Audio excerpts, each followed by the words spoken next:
Hello and welcome to the question and answer session for the Planning for Learning Formative Assessment course run by the National STEM Learning Centre.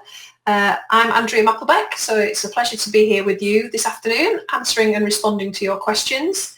Thank you for all of your inputs throughout the course as always. Reading your comments and learning from your ideas is a rich experience for myself, I know, as an educator, as well as the other learners on the course. And thank you to those of you who have submitted questions for the Q&A. It's great that we get an opportunity to be formative whilst doing these online courses and be able to respond to your needs. And hopefully some of the things I talk about this afternoon will address those for you.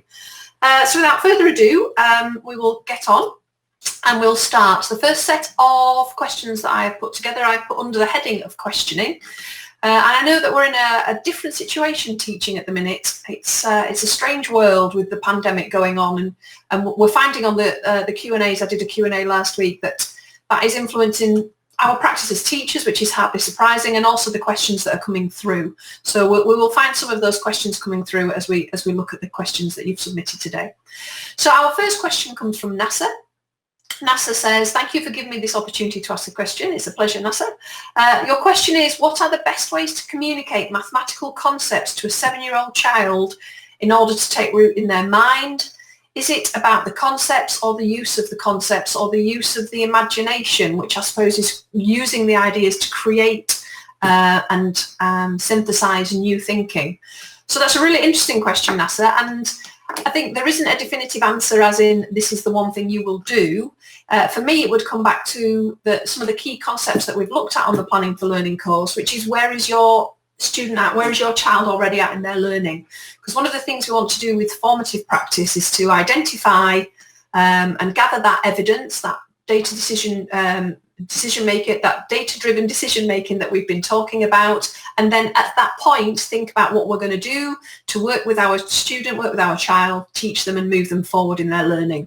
So for your 7-year-old, it will depend in terms of the concept, whether they have the basic fundamental knowledge for that concept. Do they understand the key terms, the language, the vocabulary, the definitions, the underpinning foundations of those ideas? Then once they've got those, are they able to apply them, your use of the concept? Can they analyse different ideas, unpick thinking? And then can they create ideas themselves using that mathematical concept? So for your 7-year-old child, it'll depend where they are on their learning. Are they a beginner?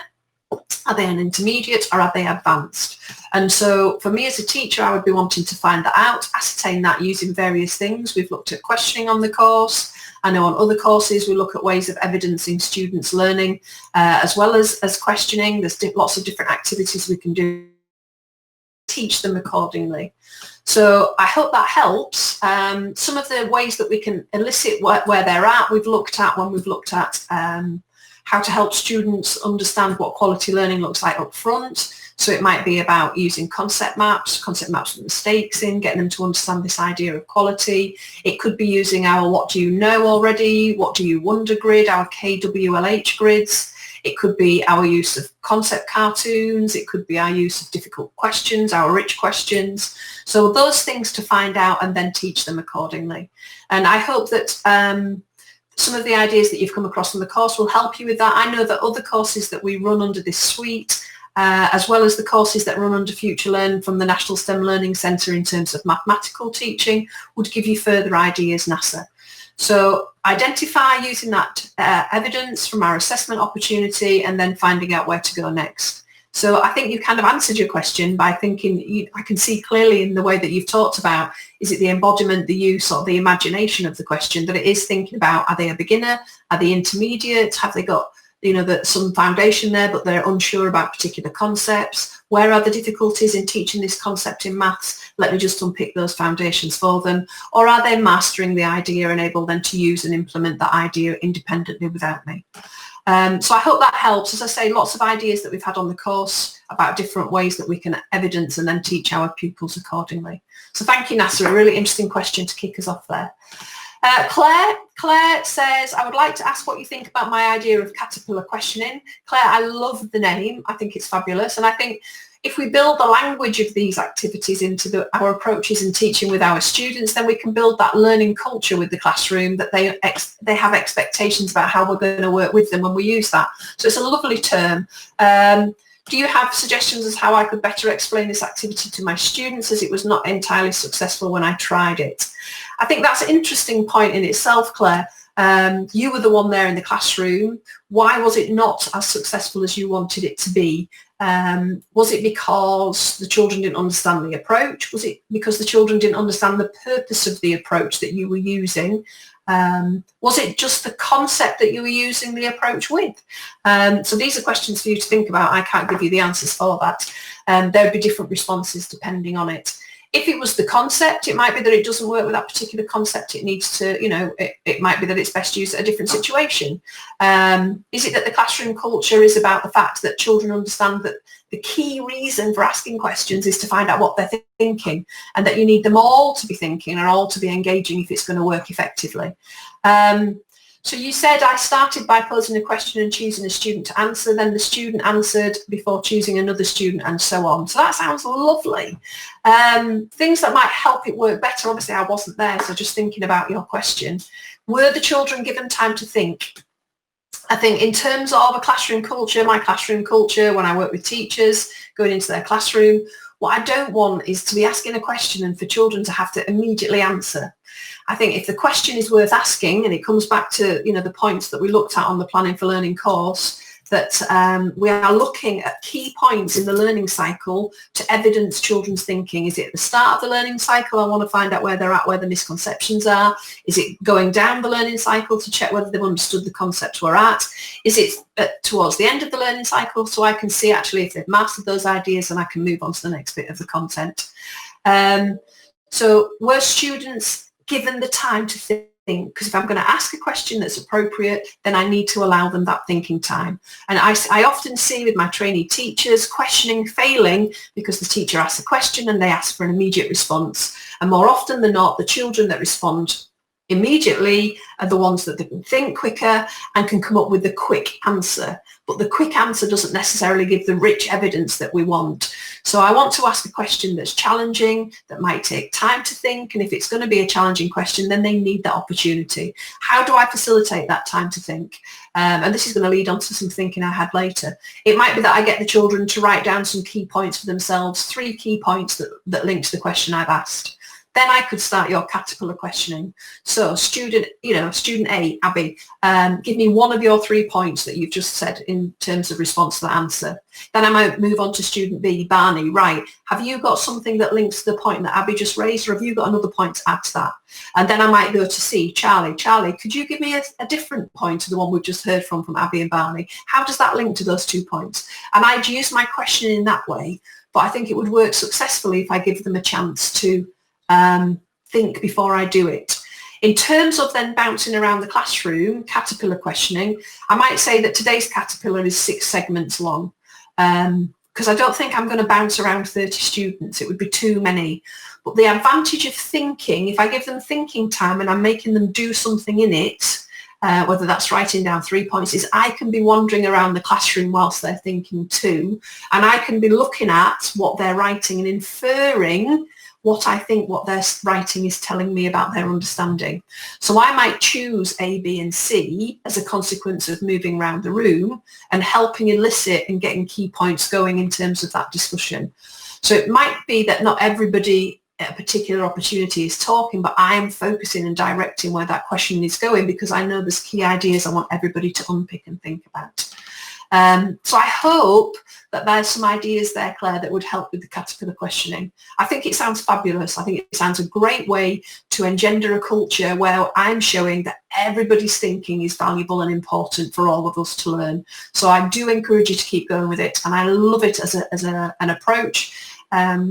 Keep tweaking and developing it, and get it going with colleagues as well, because they work with the same children. You're in the same school, and find out how they're getting it to work as well with your children.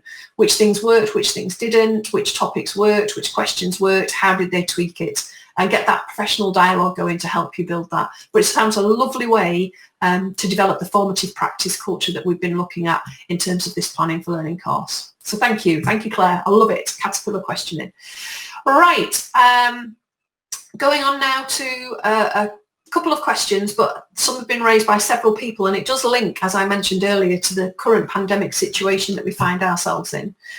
So I know that for us in England and the United Kingdom, we're kind of in our summer holidays, or in Scotland and Northern Ireland, we're coming to the end of our summer holidays, and our children are returning to schools. But we have been teaching in COVID, and we're going to go back into teaching post-COVID as we move into the new academic year. So we've got a question here from Mandy, which was similar to one raised by Siobhan and Abby.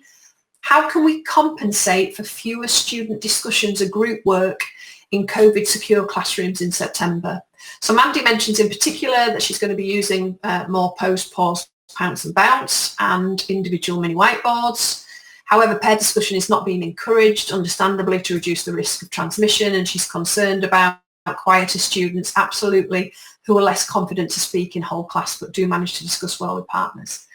Yeah, it's a really interesting one. It's something myself I'm working on. I start teaching again in September. How am I going to manage it?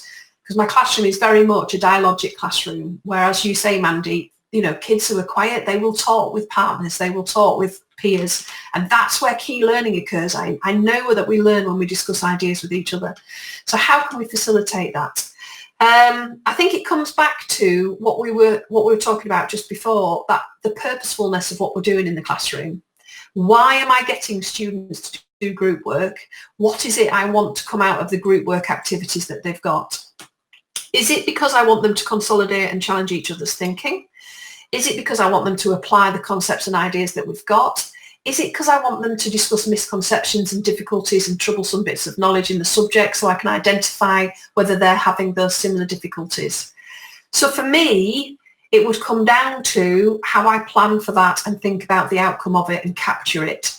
Are the students, and again, I don't know what it's going to be like for you in your schools, are the students going to be in all the time? Are they going to be live with us in the classroom, or are they going to be working at home and then coming in on certain days? It's going to be different for all of us in different education establishments. I know for me, I'm going to see my students 50% of the time, and they're going to be working away from me 50% of the time.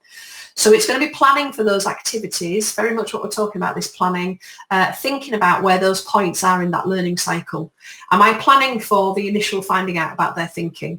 Am I planning for identifying those misconceptions and difficulties? Am I planning for checking that conceptual understanding and that they can apply it? Am I planning then that they've understood something and I can move on? And what outcome then am I going to gather? So if my students are away from me, there are things that I can encourage them to do away from me. And, you know, there's technology that will help with that. I know that some schools, I talk to my friends who've got children, some schools have got WhatsApp groups going for the kids. So can the children work in WhatsApp groups and talk about their ideas? Can I then gather that in before I meet them to think about what that's telling me about their understanding and act and respond on that whilst I've got them with me live? I know that some schools, and I've done this one where I'm getting my students to work on Google Docs, and they can work on Google Docs, and I can set it up with boxes so they work as groups and they put their ideas in, and they don't have to be there at the same time. But we can have success criteria for how they work like that. So it could be that you have to tick somebody else's comment, you have to cross somebody else's comment or challenge it, you have to raise a question yourself. So I can set up interactive Google Docs with success criteria of how to work on that. I can ask, I'm going to ask my learners to write in different coloured, because it's quite easy to do, to highlight your text in different colours so I can see who's talking, who's writing ideas and putting ideas down. And then I can gather that in. It is about gathering that evidence at key points so I can respond. If it's not something I'm going to respond to, then don't respond to it. If it's something just for them to talk to each other about ideas and bounce it to consolidate their learning, that's absolutely fine. I might check their understanding later then when they're applying it to some examples and seeing if they've got it. So it's not about increasing my workload. It's about working smartly so I can respond to their learning. That's what I'm wanting to do. In terms of what I might do in the classroom when they're with me, where I work, we've still not got a definitive idea about how it's going to be managed. Now, I know that I've been chatting to some teacher friends, and the pupils are going to be sitting individually at desks and all facing forwards. As a teacher, I don't have to stand at the front. I could stand at the back and use a webcam. There's all sorts of different ways I can do things. But how can I get that dialogue going in the classroom? So some of the ideas I thought about, it kind of links to what you've said there, Mandy, about the pause, pounce and bounce, and to what we chatted about earlier. if I'm asking a question, I want to give the students time. So it might be think, ink, pair, share. So I might get the students to think and to write down what they're thinking. As you said, on mini whiteboards, it doesn't have to be something that's going to be kept forever. So I would want each of my children to have a mini whiteboard where they're sitting. That's one thing I definitely want. And again, I want to be circulating around the room and peering over shoulders and inferring what the pupils are telling me about their thinking from what they've written. I can then, as I said earlier, and as you've said, Mandy, do that pose, pause, pounce and bounce that we just talked about with the caterpillar questioning that was raised earlier by Claire. But picking out, I will be walking around with my own mini whiteboard or a post-it note and writing down key things I'm finding about my students' thinking. So, because I know that in terms of cognitive load theory, I can't remember what 30 said, but I can write in group, and I will be looking at our misconceptions coming out, are key terms not being used appropriately, are there some exemplar answers that I want to draw on for the class. So those are the types of things I'll be noting as I go around. I will be trying approaches to get my pupils working in pairs. Group work, 3 or more is not going to be possible because they can't move around the room, but I definitely am going to be looking for pairs. So I'm going to be thinking in terms of my students coming in, where they're going to be sitting in the room. And it might be one lesson to the next, they change the seat they're in. Now, again, it will be different for different education establishments, but I will have a seating plan up as they walk in so they know where they're sitting. And they'll be sitting, and I'll think strategically about who's sitting at the side of them and who's sitting behind and in front of them. Because if I can set my room up with enough distance between them, I am going to be asking mine to turn around and talk to each other and just face each other safely. Again, this is my classroom and ways that I can do it. Different approaches that I will be asking to take on board, which should be able to work, I think, if we're all facing forward. So we saw the pose, pause, pounce and bounce. I will be asking the rich questions that we've been talking about, that, we have the strategy of give me 5. So I might ask the students to give me 5 responses or summarise the 3 keywords for this. They're the things that I'm going to want to be picking up on. So I want to give them a rich question to engage in. But then I might do things where every child has to put in one idea. So if they all have the opportunity to put 5 ideas, I might want to gather as many ideas as I can about a concept or an idea. So I would, rather than the pose, pause, pounce and bounce, I would call that, it's an idea that's come across from Kagan, Rally Robin, where everybody has to put an idea in. So this is where we need the rich questions, those questions that challenge and make us think. I'm talking a lot about these rich questions. Our Introduction to Assessment for Learning course focuses very much on these rich questions that take multiple steps to think about. And so I might ask, actually, for every child to put an answer in. And that's absolutely fine. I don't mind that, if it's a point in the learning where I want to find out what everybody's thinking. Or I might, as I say, pair mine up, and then all 15 pairs have to put one idea in, and I bounce it around. And it can't be it's a no opt-out, so type of activity. My Rally Robin, as I say, it comes from Kagan. Kagan's is small group. I'm doing this across the room, but everybody has to put one in. And if they put an answer in from a group that's already put in, I will ask them why. You're putting that answer in, why? What's your thinking behind the reason for that answer? And by getting more talk going, we will all learn more. That's what the research tells us. But we have a set amount of time in a lesson. So I will be asking less questions that are more purposeful at the key learning points that I want, rather than filling the lesson time with lots of Q&A with teacher and teacher talking to the whole class. I want my students learning. So I want them active, I want them doing, and I want them thinking, because that's what learning is about. And then these purposeful activities going on. Another activity I thought I might use is coaching pairs. Again, this is an idea that you can pick up from Kagan. I'm hoping that at some point we do a course on how to work effectively as peers, because it is about groups and having individual accountability for the activities that they're going. So with coaching pairs, what I would be doing is giving my students problems to solve. So questions, activities. It might be about knowledge if they've not got it. It might be about analysing performance of others if they're unpicking and seeing if they've got their thinking correct. Or it might be creating solutions to problems by drawing on. So it depends on that, that beginner, that intermediate, that advanced learner. Where are they in terms of the concepts that I'm teaching them about? And the coaching pair is that they take it in turns to supply a sentence or the first part of an answer And then the other student will ask them, why are you putting that down? What's your thinking behind that? How does that link to the concept? How does that unpick the question that we're having? And the other student replies and answers. So I'm learning about your thinking. And then we swap over. So when we get to the next part of the question, the one who was writing the answer then is the one who asked the questions of the other, and they say, right, well, the next bit of the answer I think is this, and they write the answer. So I might get them just having dialogic pairs, and then they individually write their own answer, having discussed and coached it with each other as they've gone through it. So I am, and as I say, I don't know how these things are going to work, and it's going to be different in different environments, but I do think there are ways that we can facilitate this. For me, and you know, I'm going to be meeting my new students in September. One of the things I'm going to set up is that in my classroom, the culture for learning is that you need to be active, thinking, talking, and I need to be responding to that. So I'll be establishing that culture, and we'll be looking at ways that get that working. And I will be asking them, which are working and which aren't. How can I help? What are the things that we need to be doing while staying safe while we're working in the COVID-19 environment? But for me, my vision for my classroom is that I have to have this at the heart of what's going on. Formative practice, this constructivist approach to teaching and learning for me is really important. And without it, I can't see that they're going to be learning as effectively as possible. So it's how am I going to help facilitate that for them? And also thinking, what are they doing when they're away? What are they doing with me? So whilst they're away, it might be that they're doing that constructing of knowledge, and when they're with me, I want that application and that creating of ideas by drawing on that concept. So I might do things differently depending on where they are in terms of their learning environment, whether it's online away from me or with me at the time. So as I say, Mandy, Siobhan and Abby, we're going to be learning from each other. Another place to go and have a look for ideas as well, the National STEM Learning Centre has produced remote teaching courses that give further ideas on how to facilitate these types of learning, both when the pupils are with us and when they're not with us. And they've produced those courses for primary and secondary. So they are phase dependent, and you will get lots of ideas that will help with this. And I know that you're not the only three, because as I said, it's come out on others. It's an issue and we're all grappling with it. So I hope that helps. And I look forward to learning from others as we carry on with our online courses, as we foray into the new future and find out from you what's working too. So thank you. So our next question then, Richard.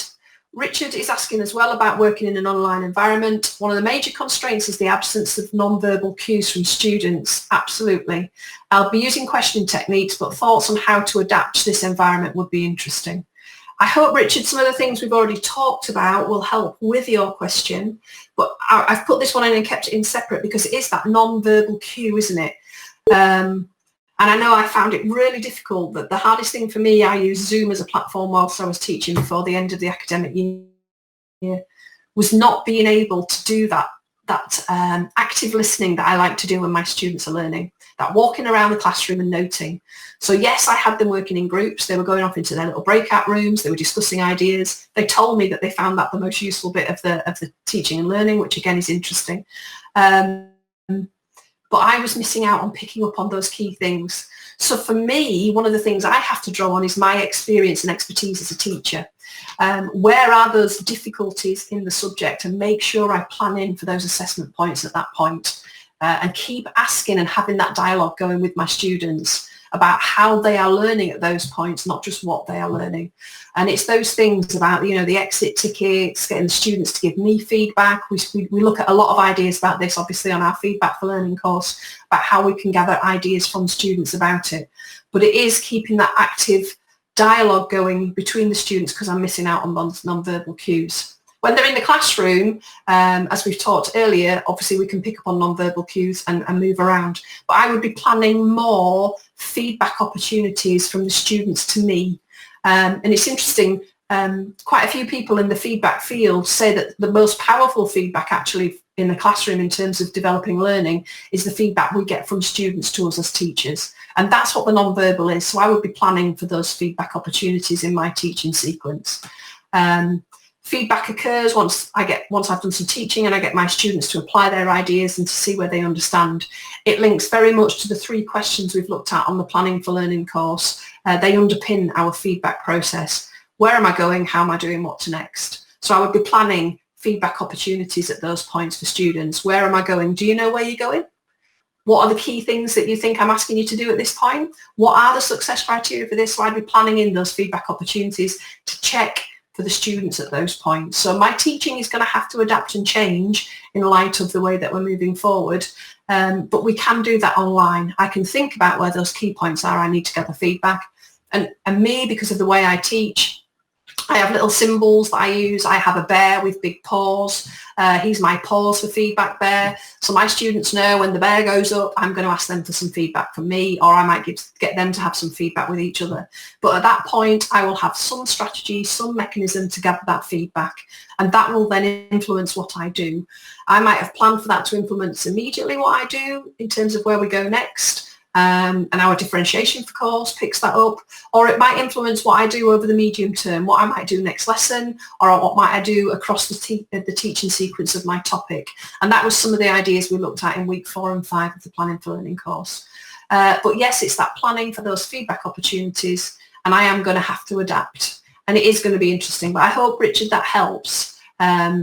There are voting mechanisms. There's all sorts of different tools and apps that are out there that can help me facilitate this with online learning.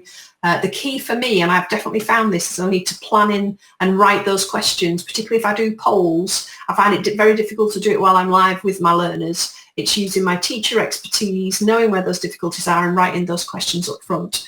I am getting better at adapting and writing the questions quicker during the learning when I've found, somebody's come back and I've gathered feedback from all of my different groups and I've got a misconception that's popped up, and we will spend some time unpicking that. So I will bounce then around the different groups. I will have key spokesperson from each group. I will change the spokesperson so I get them all thinking.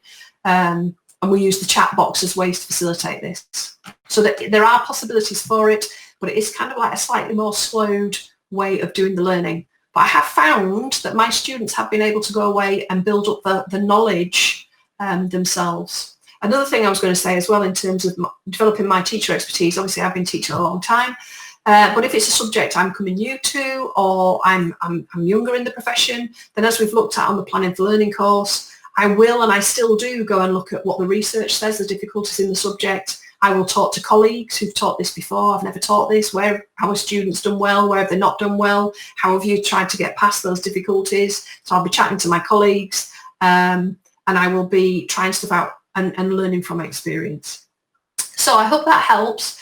Yes, still want to do group work. It might be different, but it is something that I think as we go forward, whether we are online, in the classroom, or our students are at a distance from us, I think there are ways that we can plan and facilitate that.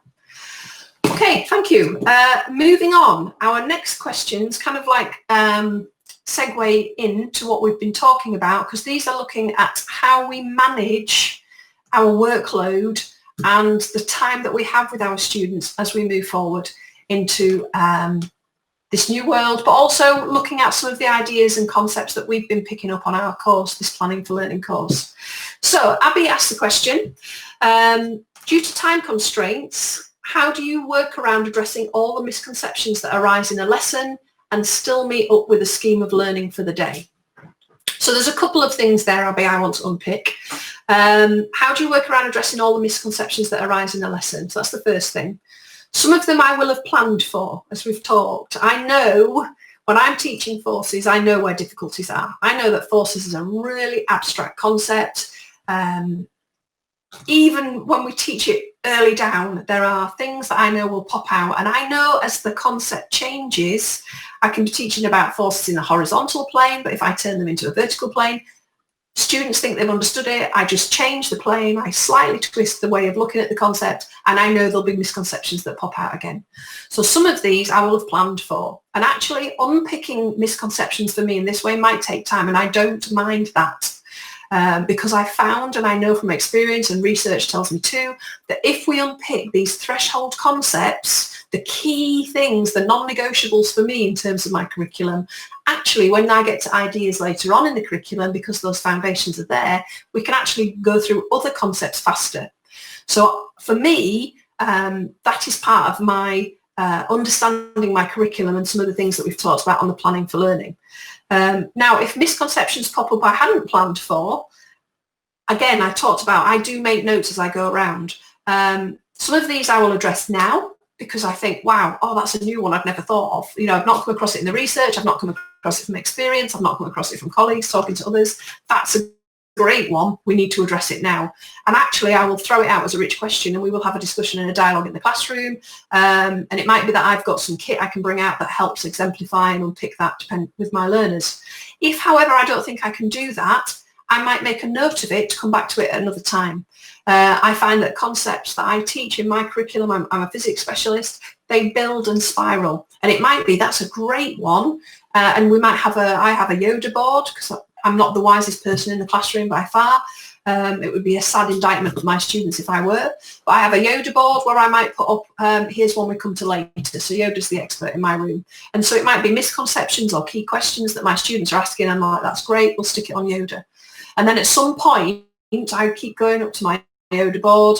I will take those post-its off if I think this is the right time now for us to address it. And that might be in a week, it might be in a month, it might be in a term, depending on where we come across in terms of that learning. But I will make sure we pick that up.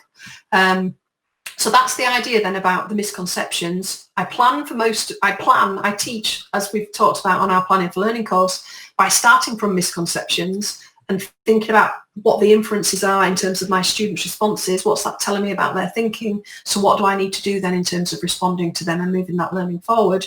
But I do get ones that pop up. In terms of still meeting the scheme of learning for the day, sometimes in my scheme of learning, I actually chop stuff out, or I will use time that's coming up differently. So if my scheme of learning says I have to do this day, this day, this day, but we didn't get through it, and I think it's fundamental that we do, then I will adapt what I'm doing coming up. So in terms of sticking rigidly day by day, lesson by lesson to my scheme of learning, I adapt it. I do adapt it. But I adapt it knowing what my students need to learn and know, and building up the concepts that they need to know. So it's having that dialogue again, if you're new into teaching, the things that we've talked about in terms of research. What are the key concepts, these threshold ideas that your students need to know? What is it they need by the end of year 1 to go into year 2?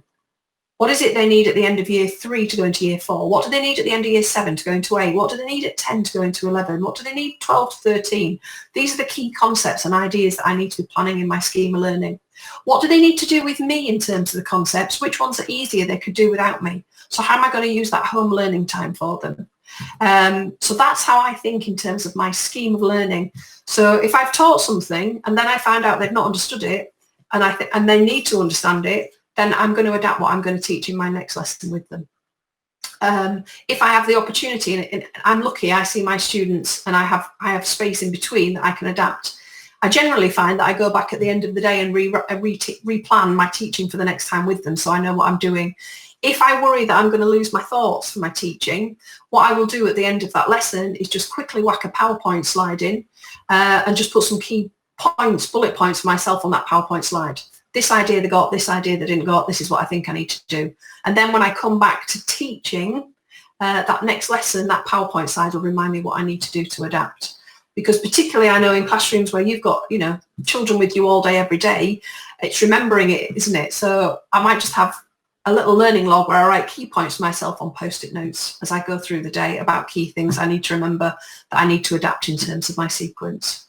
And then it comes down to the moral question of, do I teach the whole curriculum in terms of the scheme of learning for the day, or do I teach for understanding?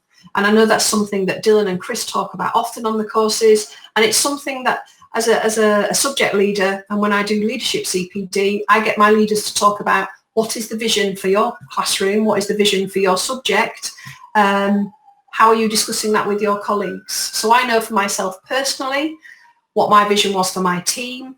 I think that's something that you have to unpick. I can't give you that thinking, but I want you to think about it. What's more important? Am I teaching a curriculum, or am I teaching students to understand a curriculum? And those two are very different philosophies, and they will have very different impacts. I know where I stand. I know where our courses stand. We are very much about teaching students to understand a curriculum.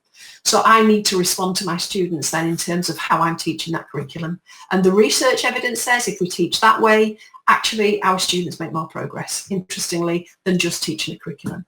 But some deep things to think about there, Abby. So thank you for that. I hope that helps, and I hope as well maybe challenges you and makes you think, and I don't apologise for that.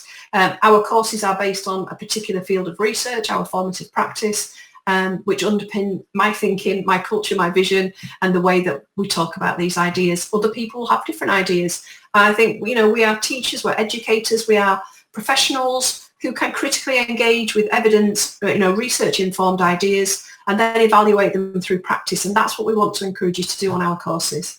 Don't believe what we say, go and test it and see what works for your students. Okay, so thank you, Abby. Moving on, our next question from Haroon. Haroon asks, how can we design tailor-made assessments to facilitate students having different learning styles, learning preferences, different educational and cultural backgrounds in a class comprising of 30 students? Thank you, Haroon, for your question. The first thing I'm going to talk about, and it's interesting, and we get this often, this idea about learning styles and learning preferences. And I know that because you know, Dylan and Chris are not here today, I'm doing the Q&A, but I know they would say the same thing. The research evidence that there are different learning styles and different learning preferences has been disproved. It isn't something that I think needs to drive what we're doing in terms of practice. I do think that we need to help our students understand how they learn, what helps them learn, what processes develop those self-regulatory capabilities within them. And again, it's something we look at in particular on the feedback course, how we develop that metacognitive approach to learning, so that we provide opportunities for students to understand how to move forward on their learning journey. So it's not the fact that we have a particular learning style, it's how we understand the learning process. And that is something really powerful for us to do. In terms of how we design tailor-made assessments, it's what is the assessment that you're wanting to do, Haroon? Because as you know, we've talked about, it is that decision-driven data collection that Dylan talks about. Where do I need to evidence their thinking? And we can use all sorts of different ways. We've mentioned earlier a few different ones. There's all sorts of different ways, and our courses are seeded with lots of different ideas about how we can gather that assessment evidence. I want to be using different ones. It might be that my students have different ways of accessing the learning, and we look at this on our differentiation for learning course. It might be that students are working on the same learning intention but doing different things, and I'm assessing that learning. Some might decide that they want to produce a newspaper report. Some might want to produce an advert. Some children might want to produce a song. If I set them up with a success criteria and they know what I'm looking for, then they might be able to access the learning and do it in a different way. That's absolutely fine. So I might use a suite of learning opportunities.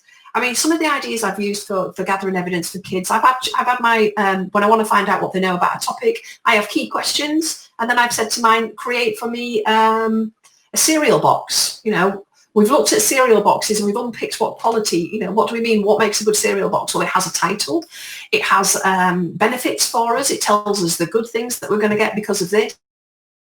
It gives us ingredients, the key information we need to know. It might give me alternative recipes, things to do with the cereal box, and I can apply that then to a concept. So what were the key words you think, you know, what were the key concepts in this topic? What's the key vocabulary that we've learned in this topic? What are the key ingredients? What are the key bits of information we need to know? How could we apply these ideas? What recipes could we make? What problems could we solve having done this topic? What would be the headline for the topic? So I can do all sorts of creative ways of making assessments for my students, but it's making sure that they understand what quality looks like up front, so they have that opportunity to generate the success criteria with me, so that I'm not limiting their ability to perform on the assessment, and that enables me then to gather really rich information about their thinking. So I'm trying to make sure that the evidence I'm getting is as good as quality as possible to help me evidence their ideas, so I can develop their understanding and nurture that progress for them. So, and again, you can get students working in groups on these things. It's going to be more difficult remotely, but there's all sorts of remote things that you can do. You can get children to narrate to an image. We can get children to create things with apps, all sorts of different ways that they can work remotely that I can gather and assess and infer, as we've talked, from those assessment opportunities, what their understanding is. When it comes to, you know, assessments at the end of a topic, again, I personally prefer creative different ways of doing it. I've had my students build models. I've had my students create posters for me. And then ultimately, I might want them to be able to sit test questions, but I would be seeding different ways of using test questions throughout the teaching of a topic and using them as rich assessment opportunities as well throughout that learning cycle. So Haroon, and I hope that helps. I'm just thinking of one idea that Chris talked about on another activity. I could give children assessments already completed and get them to rank. Which do I think is the better answer and why? Where does your answer go in terms of these answers that you've just ranked? Why? That's the key thing. It's the why, unpicking that reasoning. So what would you do to improve your answer? What would you do and tell the person below to improve their answer? And that helps them develop that understanding. So lots and lots of different ways, and our courses are seeded with these. And at the end of the Q&A, I know I've been asked about some websites, and I'm going to refer you to other places that provide ideas. But it's thinking creatively about how I use my students with me, how I use them away, and the different tools that I have got to do that. So thank you, Haroon. Moving on, another question under this section coming from Abby again. Do you have to sort the success criteria for every lesson with the students? I'm wondering how you'll find the time within one lesson to do this and still complete the lesson. Yeah, particularly if you've got 50-minute lessons, Abby, absolutely. You know, I want to use the time I've got wisely. It comes down to what do you mean by sort out the success criteria? I want the students, when they're with me, to know where they're going and what quality learning looks like, and then I want to be able to provide them feedback and discuss with them how they're going and what they need to do to develop their learning boundary. It might be that they do that, Abby, before they come to me.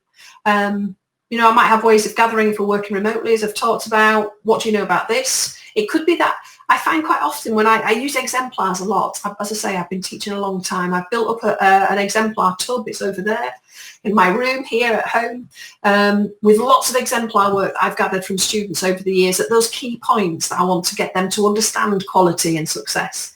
And so I find that I can quickly chuck out exemplars, and kids can look at 2 or 3, and in a short amount of time, 5 minutes, they can pull out what success looks like. So it doesn't have to take a long time to actually pull out what quality looks like in terms of some of the activities that I want them to do. Sometimes it might be that I come to that later in the learning sequence. So it might not be that I do it every lesson, but I do want the students to know why they are here. What is it we're doing today? How does it link? How is it building to that learning? And sometimes I share that learning at the start. Sometimes it'll come partway through. But at some point they need to know. And then I plan in for them to understand what quality looks like. And as I say, these activities can be short, they can be brief. Our differentiation for learning and our feedback for learning course, as well as our planning for learning course, have got a lot more of these ideas in. You know, it might be that I've picked up at the end of last lesson, somebody's got it and they can do it. And particularly in subjects like maths and science, where it's not about the outcome, it's about the process. The process is the more important bit. The outcome, more often than not, is just me assessing have they understood it. The process is the key bit. So I might get somebody who was an excellent performer to perform something at the start of the next lesson. You know, if there's somebody who's shy, I might get 2 of them to perform it, or I might talk to them about how they're going to perform it and train them up for performing it the next lesson, and get them to do it, and then get the children to write down on mini whiteboards if we're working individually or if they can talk. What was it about what they just did that helped them be successful? Right, let's write down those key things on the board. Right, now you're all going to move on and do this. So I would be looking for smart ideas. But I don't want my children working and sitting in a classroom. What am I doing? You know, how do I know if I'm doing the right thing or where I'm going? I need them to have that clarity. But working smart and thinking over time when I need to be exemplifying those key points, I think, Abby, would be it. And again, as I've said before, talking to my colleagues about where they've taught this and things that have worked well for them, and looking at the research evidence about where students struggle, in particular with the concepts, because that's where I really need to then give them that clarity about what success looks like. So slowly, as I teach, I would be evaluating those points and developing those points as part of that learning sequence. Okay, so I hope that's some ideas that help us work smartly and address and be that responsive teacher and developing that formative practice we've talked about. Okay, so moving on to our next section. I've put this under the title of Learning Focused, and you'll see why, I hope, as I go through these questions. So Anila asks the question, what is more important, gaining good grades or understanding of the skills and concepts? That, Anila, is an amazingly rich question for us. Again, it's one if we were together, I would back to you and say, what do you think? What do you think? I know what I think, and that underpins the classroom culture that I develop with my pupils, and all the things that I do and the ways that I interact with and think about my teaching and my students all the time. So I think, Anila, that's a great question. What do you think? What do those of us think who are on here? I know that we have to report grades, and in England and the UK we have, and I'm sure it's in jurisdictions across the world, I know it's very similar. We have reporting accountabilities where we have to obviously publicly share how well our students have done. But for me, that's a point in time. It's how they did on that day on those questions on that exam. On the next day, on a different exam, they might have done differently. And I try and teach that to my students. It's, you know, your grades are not the summation of you. They were an assessment of you at a particular point in time. And the most important thing for me, and I know that my children who I've brought up, they know I say this to them all the time, it drives them mad, is what's it telling you that you've understood? What's it telling you you didn't understand? So what are you going to do about the things you don't understand? And that's where we need to work. And that's what it's about. Because for me, learning is a lifelong process. And I want my students to do the best they can with me while I've got them. I do believe that the brain is limitless. I do believe if I teach you from the point where you're at in your learning understanding, in that zone of proximal development, as Vygotsky talks about, that we can work together and help you perform better. And that's why I'm here, because I'm that more knowledgeable other who can help and support you. And these are the principles that have underpinned our course. You know, we plan from where you're at. We plan from identifying your thinking, and then we plan to move you forward from that. And we do that in a way that's effective because of how we know we learn. And we learn by being active. We learn by being cognitively responsible. You know, I have to do my own thinking. You telling me the answers, if I'm the learner, doesn't help me. I've got to understand why that's the answer. I learn by collaborating, and we've had some really interesting discussions and questions and answers about how I can engender collaboration, particularly in classrooms as they change. And I learn by unpicking the process of learning, that metacognitive approach to learning. So for me, it's understanding the process of learning that's the most important, so that I can apply myself to any curriculum and help develop those skills and concepts. And I want to be a learner for the rest of my life, you know, and we have the National STEM Learning Centre's got a Science of Learning course, and we look at the fact that the brain is plastic, and, you know, research evidence tells us now, because we can see how the brain functions better. You know, we have technology that helps us assess that the brain does keep growing, and we can grow parts of the brain. I collect stories that I share with my students. You know, pianists do have a bit of the brain that is bigger than people who are non-pianists. But the good news is that they grew that. And they grew that by practice. They grew that by being coached with somebody who knew more than them, who told them how to work and develop. And that's why, you know, it's an amazing job we do. We help people grow their brains. We're brain growers. And we have that opportunity because we understand the learning process to help them. So I know my thinking about that, Anila. I think it's an absolutely amazing question. And when I talk to my subject leaders who I work with on CPD, these are the questions I ask them to talk about with their staff. Because once we discuss that, we can then get our stakeholders involved, our children, the parents. If I'm a leader, I'm going to have to work with my line manager and talk to them about how I want to engender my vision while still aligning to the school's aims and directions, and seeing that actually we can do these things and get the good grades. We can go for understanding and skills and concepts and still get the good grades if we develop our practice in line with evidence-based ideas like those from the CPD that you engage with on the National STEM Learning Centre. So fabulous question, Anila. What do you think, and what do your colleagues think? And get that conversation going. Love it. Okay, moving on. Gemma, this kind of like links straight into what you're talking about there. How do I help my students be more focused on the process of learning rather than just the end product? At the moment, they're more concerned with getting the right answer. Yeah, again, that's telling me about how students perceive themselves as learners in the classroom. It takes time, Gemma. I remember Chris saying on one of our Q&As, you know, Dylan and Chris, and I do recommend, you know, as a bit of CPD, you know, the National STEM Learning Centre's got a YouTube channel with all the Q&As on. If you want to have a little bit of stimulus CPD for yourself at some point, you know, just an hour here or there, go and listen to an old Q&A, because they say so many amazing things. But one of the things that Chris said is that, you know, schools are very good at switching off students' learning buttons. And what's difficult for us as teachers is switching them back on. And it does take time and effort, and the kids have to see us being responsive to their needs. So it is about finding out where they're at, finding out about their understanding, valuing all ideas, not just the right answer. Actually, I want to value all ideas, but I want to know why that's your idea.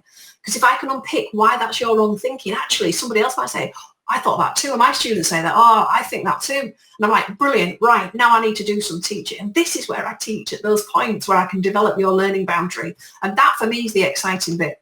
But I do need to build that culture. So I as I say, I start my classroom off by talking about what learning is for me and how they're going to learn and how I'm going to work, and the importance of me in the room and the importance of them in the room and the importance for each other of them in the room, that actually all our brains together are better than just one brain who's talking at once. And so we build that culture and we take the time. And it's the ideas that we've talked about across our suite of courses that will help us engender this. And hopefully over time, students will see that they are gaining in their learning in my classroom. And that by starting from these misconceptions, planning for those opportunities, planning for assessing that evidence, getting that dialogue going, we get that rich learning environment. And they then see the value of them opening up and saying, honestly, miss, I just don't get it. And I have a, you know, we celebrate when somebody says, oh, I'm really struggling with this. I'm like, brilliant, that's your brain working, that's your thinking. You know, kids will say, why do I have to learn this? I'll never use it again. Because you're growing your brain so you'll be able to solve other problems more in the future. It's those types of conversations and dialogue. And saying sometimes as a teacher, I'm stuck, I don't know what to do now to move you forward. You know, I'm a learner too in this classroom. Because actually, if students understand the learning process, they are learners and they will know that outside of school they're learning. You know, secondary students, our depending on where you are around the world, but in England, 17 plus year olds, they all have the opportunity to learn to drive. And the vast majority of them will do that in their lifetime. They're not put off from being a learner when it comes to getting in a car. So we have to apply those ideas to them being a learner in my classroom. Well, you're going to have to be the one driving. You're going to have to be the one struggling. You're going to have to think about how it links. I'm going to teach you the basics and then we'll build it up slowly. I'm not going to take you, you know, on a difficult journey on the first lesson. We start and we build those concepts and ideas up over time. Trust me, and we'll work together on this, and I will help you with that as we go forward. So it is about building culture. And then in terms of your second question, Gemma, how many questions that are open-ended, how, why, would be effective in one session? It comes back to the whole purpose of this course, which is that planning. It's that purposefulness, the why am I asking and assessing the evidence at this point? You know, we put the research in there, the Rag and Brown research about what researchers find teachers do wrong in terms of questioning. And I find that a really powerful self-assessment tool for myself. And I know with my trainee teachers that often they ask too many questions to fill the lesson rather than getting the students active and doing the learning. And it is about that. Am I asking too many questions? What are the key questions I need to be asking and planning for those? So it might be in a lesson, I have one. I might have one. I imagine that in most of my lessons, I'm going to have at least two, because I know I'll ask one near the start to find out what their thinking is, or to connect to thinking that we've done previously, or to check their conceptual understanding of what we've done previously as we build on it. And then I'm going to return to the question later to check that they've understood what I've done. One of the things that we look at in our introduction to assessment for learning very much is about this questioning and whether I plan for that as intentional dialogue, as I plan for that for listening thinking, or am I planning for that to check for conceptual understanding? So it will come down to what I'm teaching, where my students are at on that journey. But for me, at least one or two. Otherwise, I can't imagine my students sitting in front of me for a full lesson and me not finding out what's going on inside their heads. It might not be that we have whole class interaction. It might be that actually they then, you know, they think their response and they write it down and I wander around and have a look. And then I might just talk to individuals because of what they've written as they're carrying on with their activity. Or I might have a whole group session if I think there's things that we all need to discuss here and pull out. But it is about that purposefulness and that planning, all of the principles that we've talked about. So again, talk to colleagues. What are the key questions that really elicit students' ideas and thinking in this topic? What hinge point questions, what multiple choice questions are really going to help me check for that conceptual understanding? And building up a bank of those questions over time and using them. And as I said, go back to our Rag and Brown research in the Planning for Learning and regularly self-assess yourself against it. Red, amber and green yourself. Where am I doing well? Where am I not doing so well? And ask the students for their opinions on it. So I've got these questions about my practice, these questioning. Am I asking you questions that help me find out about your thinking? Am I asking questions that make you think? Am I giving you thinking time? Do I answer my own questions? Do I ask too many questions? Do you understand why I'm asking questions? And get the students to give you feedback on those. Not every lesson. That might be once a year that you might do something like that, or once a topic. What were the key questions this topic that really helped your thinking and develop your understanding? But getting that feedback and that dialogue going in that classroom.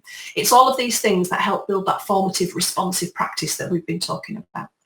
So thank you, Gemma, for those 2 questions. Moving on, Aziza, how healthy is it to connect the students with their teachers while planning for the learning, the way they like to be assessed? So I think, Aziza, you're asking there, how good is it to get the students' voice on what we're doing? I think we've talked quite a lot about that already. I want to involve my students. It's about their learning. I'm there to help them with their learning of the curricula that I teach. So I want them involved all the time. In terms of ways that they like to be assessed, it might be that, as if they're going to sit a test, that's a test, isn't it? There's different ways of using tests, and that's a whole different course that we could look at. But in terms of different opportunities to assess their understanding as I go through a topic, as we mentioned earlier, I'd be asking them which approaches, or how can I demonstrate the process, or how can you demonstrate your understanding of the process? And there's all sorts of different ways that we can do that, but get that dialogue going, Aziza, as we've talked. It might be that I respond immediately. It might be I gather ideas and we develop it. It might be as we go through the planning that there are different learning routes through that planning. I might have consolidation points where some of you might do drop-in clinics with me or with an expert, somebody who's understood it. Or it might be that there are extension points where I move you on and you do different things because of the way we've assessed. And again, we look at ideas like that, that responsiveness and that development of flow routes through the learning when we look at those medium-term plans in week 4 and 5. So how healthy is it to connect the students with their teachers? Very, I would say, Aziza, and lots of ideas for that. So thank you for those questions. Moving on now, we have got our last 2 questions, which come under the category of miscellaneous. So Maria asks, is it convenient for students to know that a teacher does not have a speciality in the subject that they will work with the idea that they will learn at the same time as them? The question is because sometimes we must cover subjects from which we do not have a specific preparation. It is only compatible with our speciality. Hi, Maria. I suppose it comes down to, it makes me think of lots of different things, this. Across my teaching career, I have taught drama. As I say, I'm a physics specialist. I've taught drama.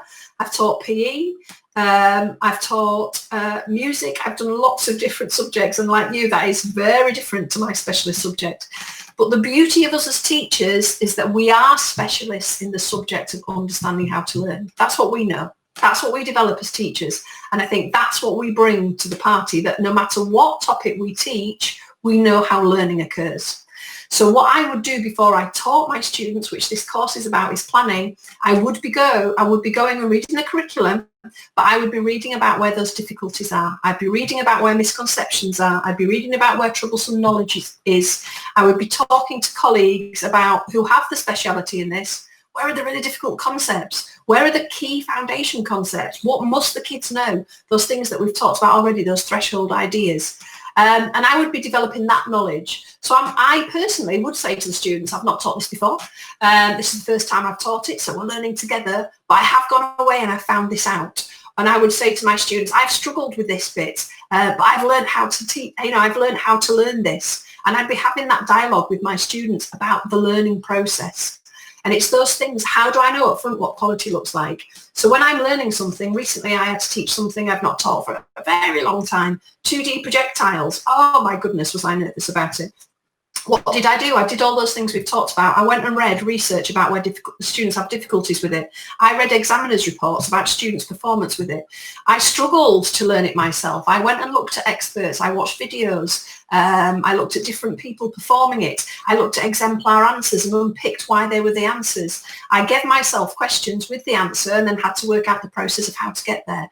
I looked at and I unpicked all of that, and that's how I taught it with my students, the way that we've talked about.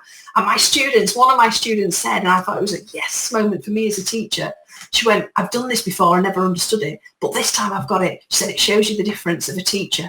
And that's what we do. It's not that I'm any better than any other teacher, but I know the process of learning. So no matter what I teach, I know how I'm going to help somebody learn it. So I don't teach it by standing up and filling them up. Now, I've got the knowledge, I know it, and I just tell you it. I teach it by them going through the process I had to go through to learn it too. So I teach it, but I know the logical progression then of the idea. So I take them through that, I make them struggle, I make them look at exemplars, I make them apply their ideas so that they know they've got it.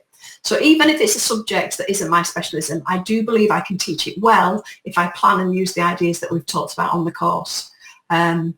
So for me, I don't mind airing my weaknesses to my students. I suppose we're all different, and that I'm a learner. Even, if it's a subject I've taught many, many years and I'm confident with it, I will talk to my learners about things that I'm learning that have nothing to do and how I struggle with learning. So on the Feedback for Learning course, there are exemplars of my crocheting, because I've learned to crochet recently, but I'm learning to be a lino printer, and I've gone through some struggles. And every time I make a step forward, I find, oh, right, I've not got it. So I can talk to them about how I struggle as a learner, because I want them to see that learning is lifelong and it's that process. So yes, don't worry about not having that speciality. We gain experience through doing it, but we are that more knowledgeable other, and the research says they learn more when we work in this formative way with them than they would if we weren't there. So because of me, I'm going to set up that learning sequence for them.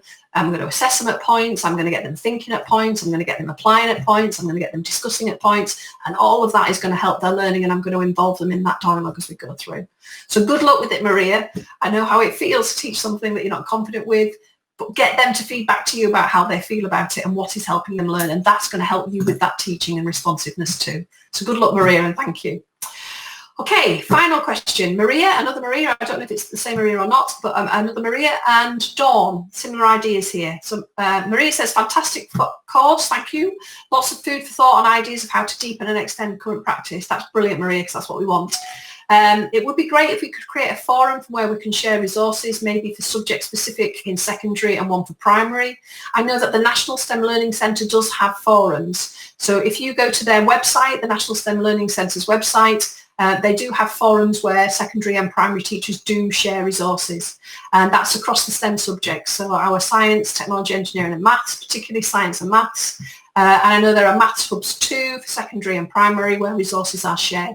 So I do recommend you go and have a look and share those. And, it might be that, they are, because this is the beauty of the technology world, isn't it? They're not just teachers in this country, they could be teachers from across the world sharing ideas. So do go and have a look. Because as you say, sharing ideas and resources does help rather than reinventing. And then I'm asked, are there any websites that give examples of things that have worked well, such as the concept maps with mistakes? So that's about specific assessment resources. So in terms of responding to that one, Maria and Dawn, again, the National STEM Learning Centre has a huge wealth of resources there that are to help you. The concept maps with mistakes in, they also link very nicely to the idea of concept cartoons. Both of those are ideas that have been developed from the work of Brenda Keogh and Stuart Naylor, and they have their own website called Middlegate House Publications, as well as on the National STEM Learning Centre resources on there that link to those, such as their active assessment package, which has been developed with lots of ideas, again, that you can take and adapt for different parts of the curricula. So I do recommend you go and have a look at active assessment.